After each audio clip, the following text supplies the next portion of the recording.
voy a hablar de técnicas jurídicas, sino que voy a tratar de relacionar los tres conceptos que son el título de la convocatoria de la mesa, esto es derechos, modelos de justicia y seguridad. Y para ello voy a comenzar con el concepto de derechos humanos, que me permitirá en segunda instancia realizar algunas consideraciones acerca de la mejor forma de realizar la justicia, en particular a través de los derechos económicos y sociales. Y por último voy a referirme a la seguridad como un bien social a garantizar, con características específicas que generan alguna dificultad justamente para garantizarlo, para asegurarlo.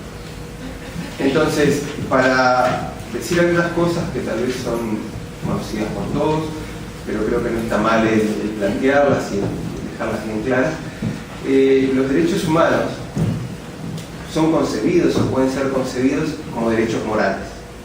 Esto es, como exigencias ante los poderes oficiales.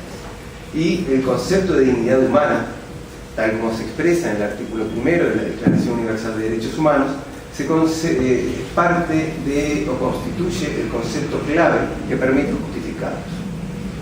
Esto es así porque la idea de dignidad, está presente por supuesto en Kant, remite a un fin que no tiene valor relativo o precio, ¿sí?, sino que es un fin en sí mismo, que tiene valor interno.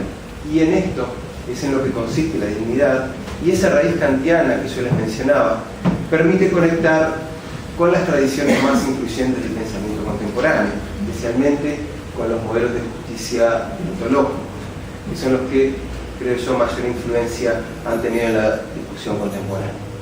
Es decir, esta idea de dignidad, justificando derechos, es constituyente de, o es como la idea primaria, tanto de la justicia comunitaria ronciana, de la posición de Ronald Dworkin y también de la de Jürgen Habermas, para mencionar a tres grandes pensadores de corte deontológico, de matriz deontológica. Bien, a su vez, ese concepto de dignidad, yo les decía que la justicia que cumple ese rol constitutivo de los derechos humanos, tiene una alta utilidad práctica, ya que las distintas violaciones que se hacen de ella pueden desempeñar una función creativa, imponiendo posibles reconfiguraciones de aquello que debe ser garantizado y asegurado. Puede afirmarse entonces que el concepto de dignidad tiene exceso de validez o potencial normativo como para constatar el agotamiento de tradiciones, instituciones y presionar por reconfiguraciones institucionales a través de nuevos derechos. Para ello, las experiencias de humillación que se manifiestan en primera instancia en los individuos maltratados y que luego se objetivan en los textos legales, creo que marcan el camino de una creciente relación de las exigencias inherentes al concepto de derechos humanos. Esta idea es presentada en forma diferente por Habermas y por Honneth, pero ambos coinciden en atribuir al concepto de dignidad esa condición de operar como un sensorium o una caja de resonancia para la reconfiguración de ordenamientos institucionales. A su vez, este exceso de validez que tiene el concepto de dignidad y que es transferible al concepto de derechos humanos, hace que este tipo de derechos se conviertan en una especie de utopía realista, en el sentido de que no nos dan imágenes engañosas de una utopía social que promete la felicidad colectiva, sino que fundan el ideal de una sociedad justa en las instituciones de los estados constitucionales.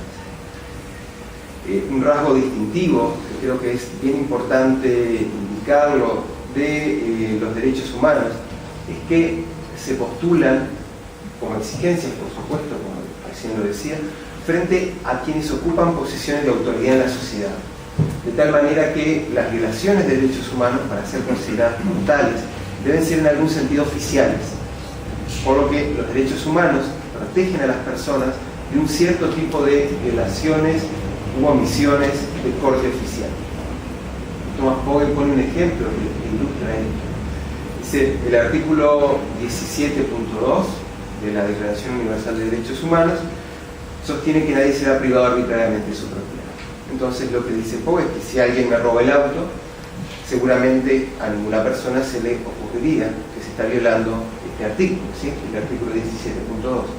Sin embargo, si el gobierno es quien confisca mi auto, eso sí configuraría una violación de dicho artículo. Y en esto es donde radica la condición de violación de los derechos humanos, entendida como faltas morales oficiales. Bien, esto, o este primer avance que establece este énfasis en la dignidad y en los programas deontológicos, me permite o permite realizar un intento de proyección acerca de cómo podrían realizarse los derechos humanos en la sociedad real, y especialmente a través de lo que son denominados como derechos económicos y sociales. Y también, nuevamente, Thomas Pogue, creo yo que él realiza o permite realizar una mayor especificación de este concepto al sostener que el compromiso con los derechos humanos implica dos cosas. En primer lugar, reconocer que los seres humanos, con una capacidad pasada o potencialmente futura de participar en prácticas morales, tienen ciertas necesidades básicas.